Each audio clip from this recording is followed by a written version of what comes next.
The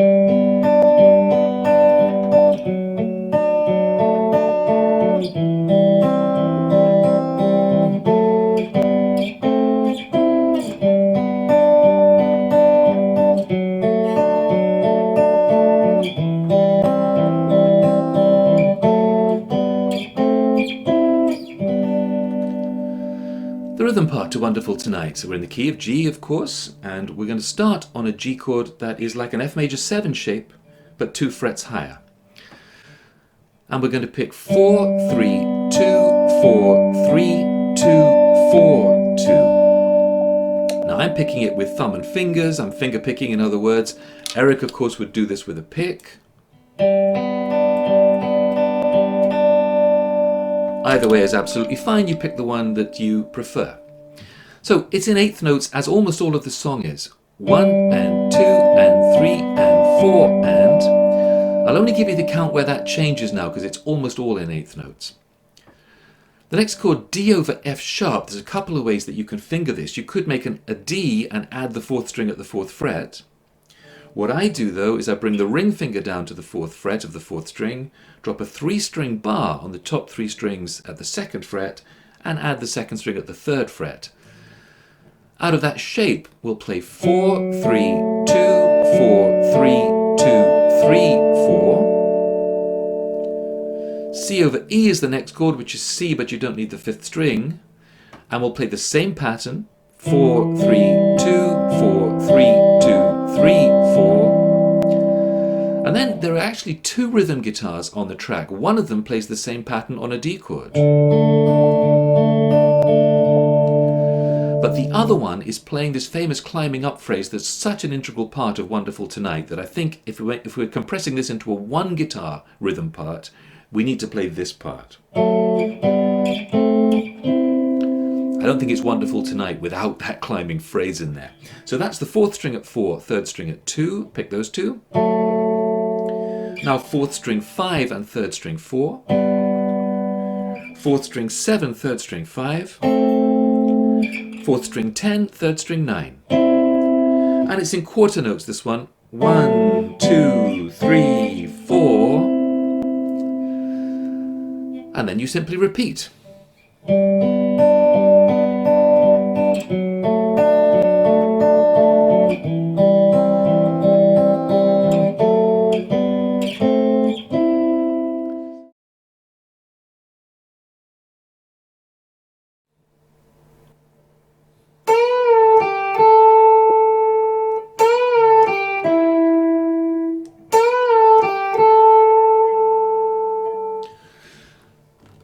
Wonderful Tonight, the lead part, and there's just a couple of licks that we need to have a look at here to get this part. And the first one is the one I just played. It's the first one you hear on the track, the first line of the tab.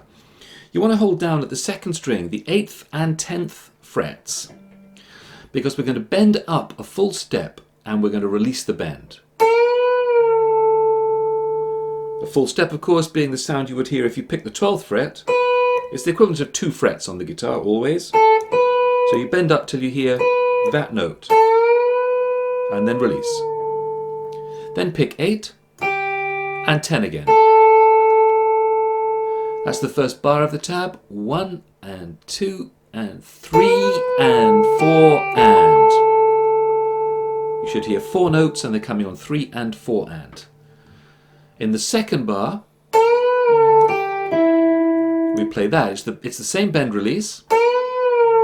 8th fret again, and then the 3rd string at 9, and release the 2nd string as you play that, or at least relax it, so that you don't hear the 2 notes ringing together. And now the first phrase again, in bar 3, and they're all coming on 3 and 4 and. 1 and 2 and 3 and 4 and 1 and 2 and 3 and 4 and 1 and 2 and 3 and 4 and. It rings across the final bar, bar 4. And in bar 5 we're going to play a variation on the same thing. We start off with the same 2 little licks, 10, 8, 10, and then 10, 8, 9 of the 3rd string. And we finish then with this variation on the first lick.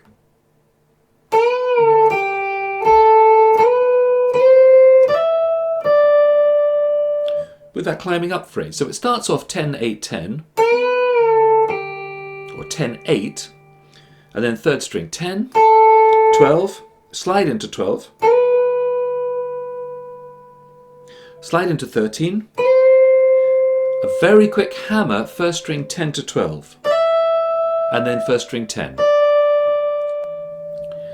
And we're counting there 1 and 2 and 3 and 4. 1 and 2 and 3 and 4, 1.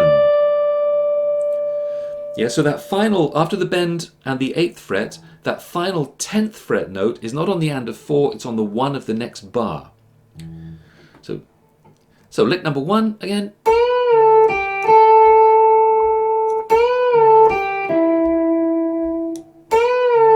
And 1 and 2 and 3 and lick number 2 and 2 and 3 and 4 and 3 and 4 and 1 and 2 and 3 and 4. 1, 2, 3, 4, 1 is the start of the verse.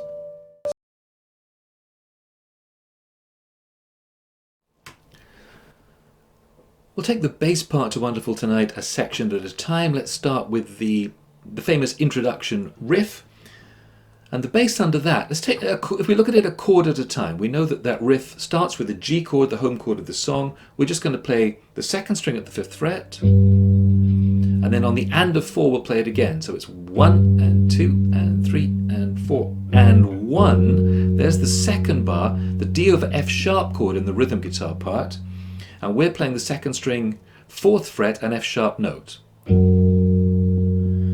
And then on the 4th beat of that bar, I use the middle finger for this. We'll take the 3rd string at the 5th fret, which is the note D.